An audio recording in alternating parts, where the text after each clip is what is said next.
तो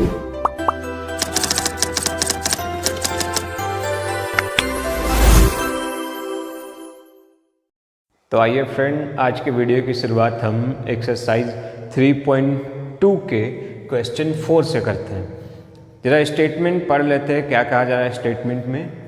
विच of the following pairs of linear equation are consistent और inconsistent, if consistent obtain the solution graphically.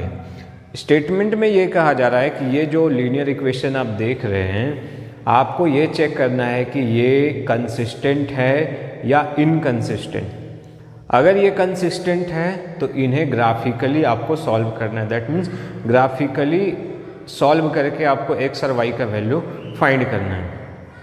तो पिछले class में हमने क्या देखा कि किस तरीके से 3 कंडीशन होते हैं जिसमें कंसिस्टेंट और इनकंसिस्टेंट पता किया जाता है। जैसे अगर पहला कंडीशन देखें तो लाइन इंटरसेक्ट करते हैं, एक कंडीशन जिसमें वो कोइंसिडेंट होते हैं और एक कंडीशन जिसमें लाइन पैरेलल होते हैं। कुछ इस तरीके से था। तो अगर हम चीज़ों को फिर से एक बार याद कर ले तो इंटरसेक्ट कब करता है, जब a1/a2 not equal to b1/b2, तो ये क्या होगा, इंटरसेक्ट करेगा। फिर अगर देखें a1/a2 equal to b1/b2 it is not equal to c1/c2, तो ये क्या है, ये पैरेलल का कंडीशन है। थर्ड कंडीशन क्या है, a1/a2 equal to b1/b2 is equal to c1/c2। ये पहला कंडीशन इंटरसेक्शन का है। दैट मीन्स जब दो लाइन एक दूसरे को इंटरसेक्ट करेंगे तब कुछ ये कंडीशन रहा होगा। और ये किसका कंडीशन है, जब लाइन पैरेलल होंगे। दैट मीन्स कि वो कभी एक दूसरे को इंटरसेक्ट नहीं करेंगे। और इसमें क्या होगा, वो कोइंसिडेंट होंगे। ठीक है। अब अगर हम यहाँ पे देखें तो यहाँ पे सिर्फ एक सॉल्यूशन मिलेगा, यहाँ पे कोई सॉल्यूशन नहीं मिलेगा और यहाँ पे भी एक सॉल्यूशन आपको मिलेगा। तो हमें कंसिस्टेंट कब मिलता है, एक तो ये कंडीशन में, दैट मीन इंटरसेक्ट वाले कंडीशन में, और दूसरा किस कंडीशन में, जब वो कोइंसिडेंट होते हैं तब के केस में। पैरेलल में कोई हमें इंटरसेक्शन वाला पॉइंट नहीं मिलता, दैट मीन्स कोई सॉल्यूशन हमें फाइंड नहीं होता है। तो चीज़ें याद आ गई आप लोगों को। तो अगर कंसिस्टेंट होगा तो दैट मीन्स या तो ये कंडीशन होगा या तो ये कंडीशन होगा। तो आइए देखते हैं क्या है ये सॉल्यूशन। सबसे पहले statement, comparing the given linear equation with a1x plus b1y plus c1 equal to 0 and a2x plus b2y plus c2 equal to 0। तो हमें क्या मिलेगा, वी गेट, क्या मिल रहा है हमें, a1/a2। तो a1/a2 क्या आ जाएगा, यहाँ पे क्या है ये तो a1 b1 और ये इधर आ जाएगा तो -5, तो यानी कि c1 क्या हो जाएगा, -5 हो जाएगा। ठीक है। तो a1/a2 that means 1/2, b1/b2 again क्या होगा, 1/2 होगा, एंड c1/c2 क्या हो जाएगा, ये हो जाएगा -5/10। ये भी हमारा क्या हो जाएगा, 1/2। तो हम जैसा देख पा रहे हैं a1/a2 equal to b1/b2 equal to c1/c2, that means ये थर्ड कंडीशन है। दैट मीन्स कि वो क्या है, कोइंसिडेंट है। तो कोइंसिडेंट होंगे दैट मीन्स कि वो कंसिस्टेंट होंगे। दैट मीन्स कि हमें अब चीज़ों को ग्राफिकली सॉल्व करना है। तो प्लीज़ ये नोट कर ले, फिर हम आगे देखते हैं। तो अब अगर हम देखें तो हमें क्या मिल रहा है, a1/a2 equal to b1/b2 is equal to c1/c2। That means कि ये क्या है, कोइंसिडेंट है, कोइंसिडेंट डेंट, दैट मीन्स कि ये क्या है, कंसिस्टेंट है, कंसिस्टेंट है। दैट मीन्स हम इसे क्या कर सकते हैं, ग्राफिकली सॉल्व कर सकते हैं।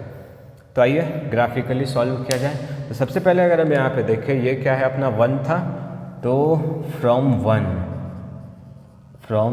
वन ये क्या था, 1 था और ये 2 था। तो 1 से अगर हम देखें तो x और y दोनों को ऐड करने पे 5 हो रहा है। तो हम क्या क्या लिख सकते हैं, ये x ये y, सपोज दैट 1, तो ये क्या होगा 4, क्योंकि दोनों को प्लस करके क्या लाना है, 5 लाना है। फिर अगर यहाँ पे 2 ले तो ये क्या हो जाएगा 3। अगर हम देखें यहाँ पे तो ये भी क्या हो रहा है, अगर हम x कॉमन 2 कॉमन ले लें तो क्या हो जाएगा, 2 × x + y is equal to 10। अब ये तो कैंसिल हो जाएगा, तो यहाँ पे भी हमारा क्या मिल रहा है, x + y is equal to 5 मिल रहा है यहाँ पे भी। यानी कि यहाँ पे भी ऐड करने पे हमें क्या लाना है, 5 लाना है। तो हम क्या करेंगे, फ्रॉम 2 से भी क्या लिखेंगे, यही लिखेंगे, फ्रॉम 2।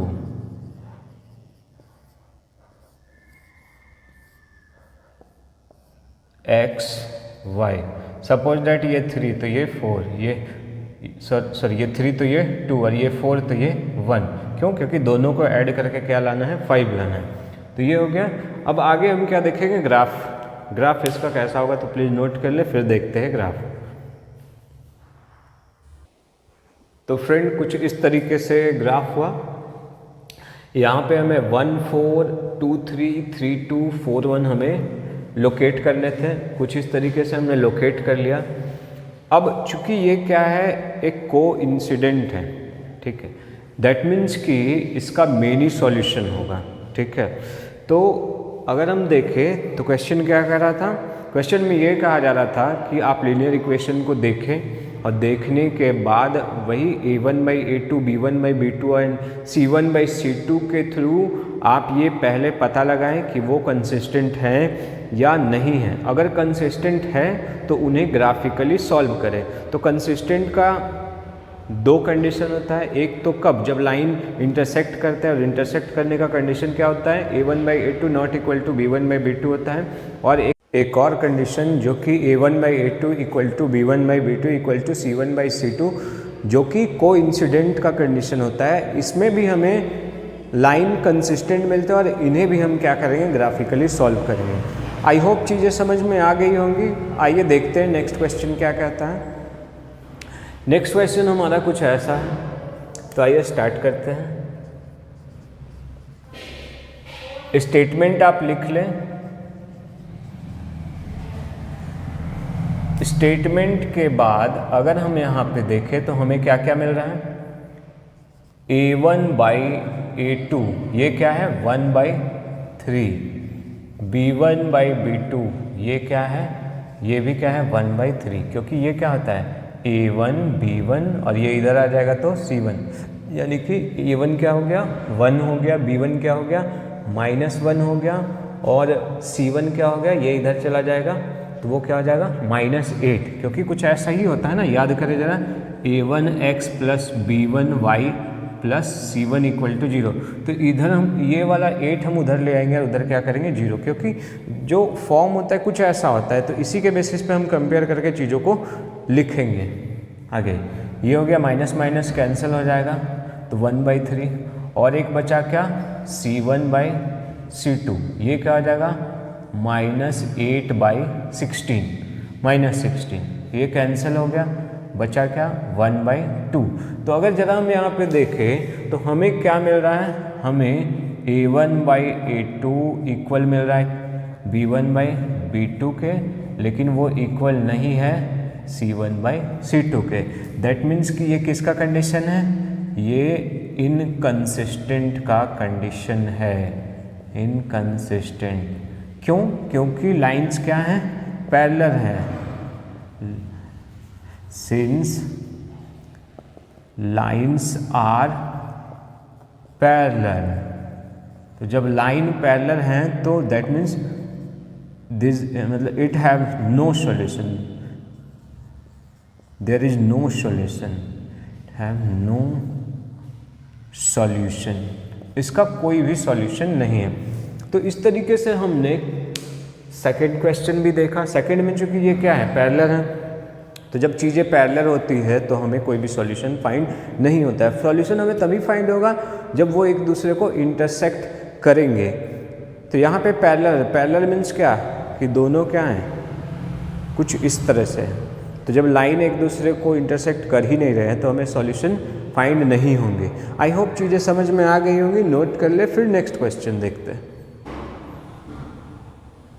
तो आइए फ्रेंड क्वेश्चन 5 देखते हैं। क्वेश्चन 5 को मैं ज़रा अगर आपको समझा दूँ क्या कहा जा रहा है, तो ये कहा जा रहा है कि एक रेक्टेंगुलर गार्डन है जिसके पेरीमीटर का हाफ क्या है, 36 मीटर है, और उनके जो डायमेंशन हैं वो इस तरीके से हैं कि जो भी ब्रेथ है उससे 4 अधिक है कौन, लेंथ। ठीक है, एक बार फिर से, एक रेक्टेंगुलर गार्डन के पेरीमीटर का हाफ क्या है, 36, और लेंथ ब्रेथ से 4 मीटर अधिक है। तो क्या लिखा गया यहाँ पे, half of perimeter of rectangular garden is 36 और लेंथ क्या है, ब्रेथ से 4 अधिक है। ये तो मैंने क्वेश्चन को शॉर्टकट में लिखा। आइए चीज़ों को सॉल्व करते हैं। सपोज दैट हम क्या करते हैं, let length and breadth of rectangular garden be x and y, ये है। अब क्या कहा जा रहा है, half of perimeter, that means perimeter का हाफ। तो पेरीमीटर का हाफ अगर करें हम यहाँ पे, that means perimeter of rectangular garden, और उसका क्या है, हाफ, और यही क्या है, 36। तो पेरीमीटर क्या होता है, 2 इंटू लेंथ प्लस ब्रेथ। तो हमने लेंथ किसे मान रखा है, x, और ब्रेथ क्या है हमारा, y, और by 2 is equal to 36। Cancel हो गया, तो हमारा क्या हो गया, ये equation x plus y is equal to 36। एक तो ये हो गया इक्वेशन, और दूसरा अगर हम यहाँ पे देखें तो ये कहा जा रहा है कि जो लेंथ है वो ब्रेथ से 4 मीटर अधिक है। लेंथ हमने किसे मान रखा है, x को। तो हम क्या लिख सकते हैं, x is equal to y plus 4। ये इक्वेशन 2 हो गया। अब हम क्या करेंगे, वो पॉइंट फाइंड करेंगे और फिर इसे ग्राफिकली सॉल्व करेंगे। तो ये नोट कर ले, फिर आगे देखते हैं। तो आइए फ्रेंड, अब हम पॉइंट फाइंड करते हैं। तो सबसे पहले फ्रॉम वन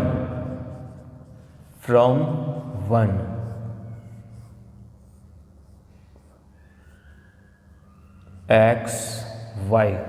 अब क्या कहा जा रहा है, x और y दोनों को ऐड करने पे क्या होना चाहिए, 36 होना चाहिए।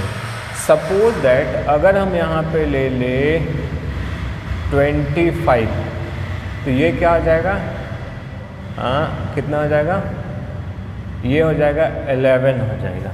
ठीक है, और अगर हम ले ले, अगर सपोज दैट यहाँ पे 20 लेंगे तो ये क्या हो जाएगा, 16 हो जाएगा। तो एक तो ये मिला हमें। अगर हम सेकंड से देखें तो क्या होगा, फ्रॉम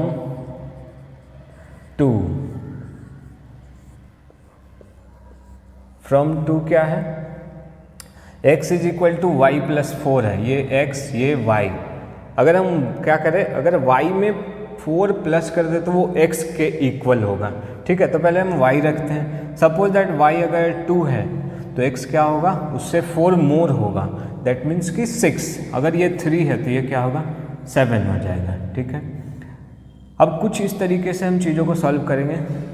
एक मिस्टेक यहाँ पे हो सकता है, क्योंकि यहाँ पे देखिए ये क्या है, काफ़ी ये लार्ज नंबर और ये क्या है, छोटे छोटे नंबर हैं। तो हम क्या करते हैं, इन्हें भी थोड़ा लार्ज ले लेते हैं। अगर हम यहाँ पे इनके प्लेस पे कुछ और ले ले, जैसे सपोज दैट अगर हम ले ले 15, तो ये क्या हो जाएगा, 19 हो जाएगा। सपोज दैट यहाँ पे अगर 20 ले ले तो ये क्या हो जाएगा, 24 हो जाएगा। अब इन्हें क्या करेंगे, हम ग्राफिकली रिप्रेजेंट करेंगे। तो आइए ग्राफिकली चीज़ों को सॉल्व करते हैं। तो आइए फ्रेंड देखते ग्राफ। अपना ग्राफ कुछ ऐसा मिला, आप इसको अच्छे से बनाएं, ठीक है। यहाँ पे हो सके थोड़ा क्लियरली ना दिखे, पर ये इसके थ्रू आप ग्राफ ड्रॉ करें। अब हमने जैसा यहाँ पे देखा कि ग्राफ एक दूसरे को 20 और 16 पे कट कर रहे हैं, ठीक है। तो यहाँ पे क्या लिखेंगे, सिंस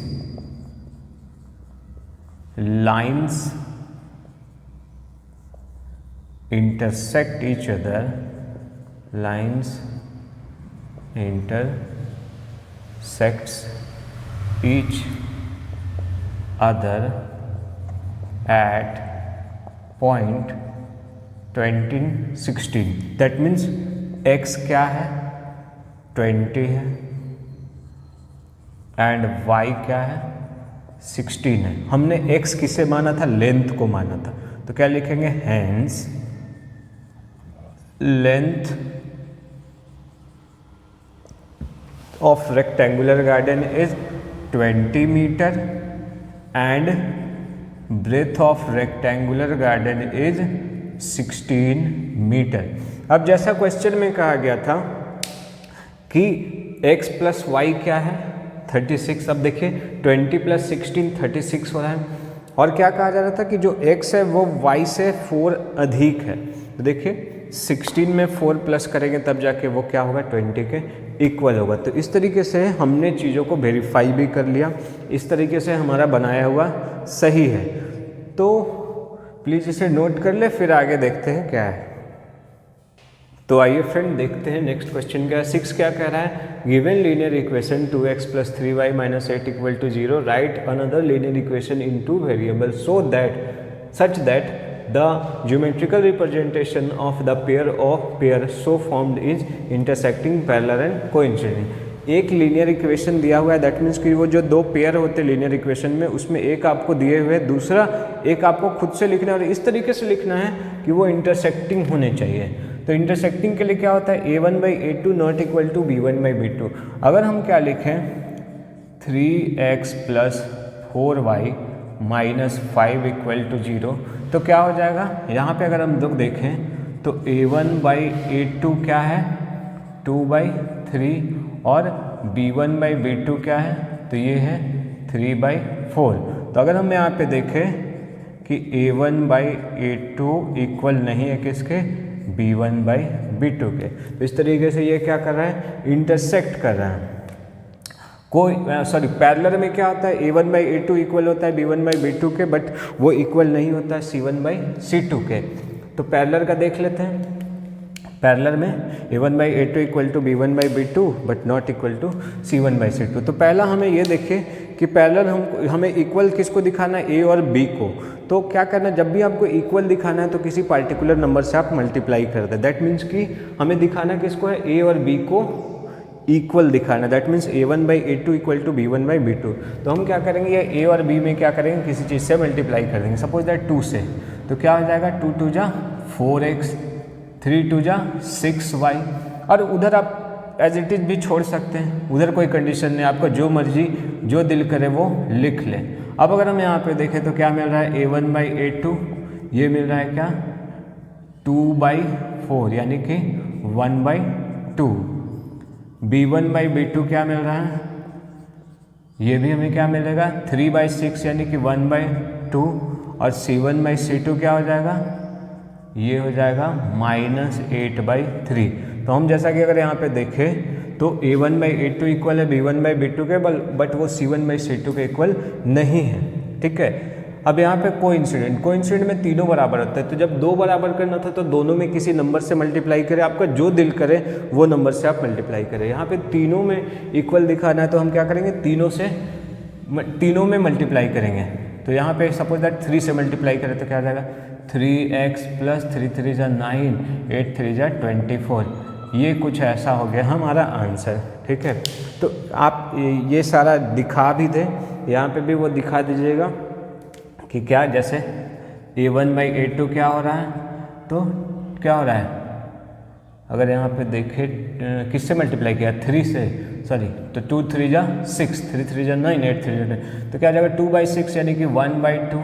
अगर हम बात करें b1/b2 तो B1/B2 भी क्या हो जाएगा 3/9 यानी कि सॉरी हड़बड़ में मिस्टेक हो रहा है 2/6 यानी कि 1/3 ये क्या हो जाएगा 3/9 यानी 1/3 और C1/C2 यानी कि ये भी क्या हो जाएगा -8/-24 दैट मीन्स 8 3 जा माइनस माइनस कैंसिल हो जाएगा ये। तो यहाँ पे भी हम क्या देख रहे हैं कि A1/A2 इक्वल है B1/B2 के और इक्वल है C1/C2 के। तो कुछ इस तरीके से था हमारा सॉल्यूशन। आई होप चीज़ें समझ में आ गई होंगी। देखते हैं लास्ट क्वेश्चन क्या कह रहा है। तो आइए फ्रेंड देखते हैं लास्ट क्वेश्चन क्या कह रहा है। Draw the graph of the equation x - y + 1 = 0 and 3x + 2y - 12 = 0.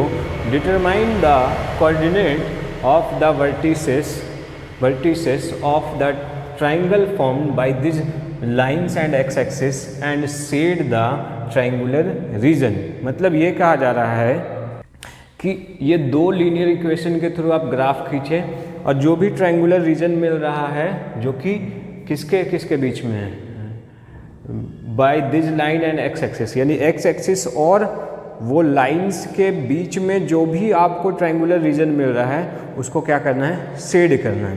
तो हमने ऑलरेडी ग्राफ ड्रॉ करना सीख ही लिया है।